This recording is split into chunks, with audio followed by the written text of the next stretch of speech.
মার্কিন president Donald ট্রাম্পের ঘোষণা অনুযায়ী 1 ফেব্রুয়ারি থেকে মেক্সিকোর সকল পণ্যে 25% শুল্ক আরোপ শুরু হয়েছে। দীর্ঘদিন ধরেই মেক্সিকো এবং কানাডার ওপর শুল্ক আরোপ নিয়ে অনেক তর্ক বিতর্ক চললেও এবার পাল্টা জবাব দিয়েছে মেক্সিকো। মেক্সিকোর অর্থমন্ত্রী মার্সেলো এব্রাদ মেক্সিকান পণ্যের ওপর আসন্ন মার্কিন শুল্ককে একটি কৌশলগত ভুল বলে অভিহিত করেছেন। মেক্সিকো টিভিতে এক সংবাদ সম্মেলনে তিনি এ মন্তব্য করেন, যেখানে তিনি যুক্তরাষ্ট্রের 25% শুল্ক আরোপের পরিকল্পনার সমালোচনা করেন। মেক্সিকোর অর্থমন্ত্রী মার্সেলো এব্রাদ বলেন, আমরা বুঝতে পারি কেন এটি একটি কৌশলগত ভুল। 25% শুল্ক এটি অনেক বেশি। এর প্রভাব আমেরিকার লাখ লাখ পরিবারের উপর পড়বে।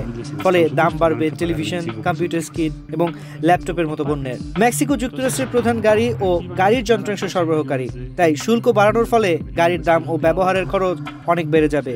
এর প্রভাব যুক্তরাষ্ট্রের 12 মিলিয়ন আমেরিকান পরিবারের উপর সরাসরি পড়বে। এই শুল্ক বৃদ্ধির প্রভাব মুদি সামগ্রী, খাদ্যপণ্য ও অন্যান্য অনেক পণ্যের উপরও পড়বে।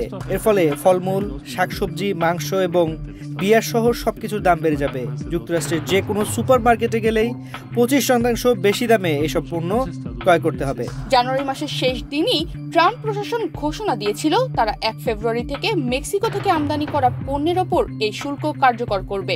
মেক্সিকো ছাড়াও যুক্তরাষ্ট্র কানাডার ওপরও 25% এবং চীনের ওপর 10% শুল্ক আরোপের ঘোষণা দিয়েছে। তনিমা রহমান, বাংলাদেশ প্রতিদিন।